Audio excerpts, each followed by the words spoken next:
Emas makin tinggi ni, adakah orang beli emas lagi? Ini adalah bukti rakan nilai saya.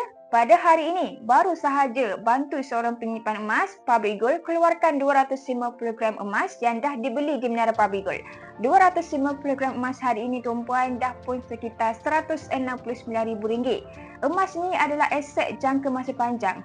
Makin lama kita perang, makin besar keuntungan kita dapat.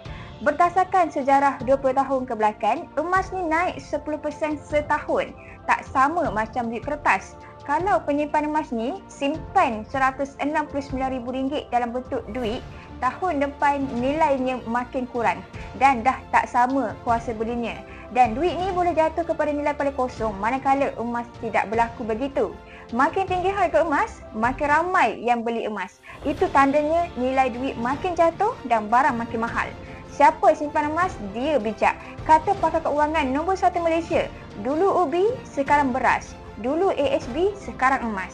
Bagi anda yang nak alihkan RM169,000 kepada 250 gram emas ini, boleh kontak saya untuk saya bantu.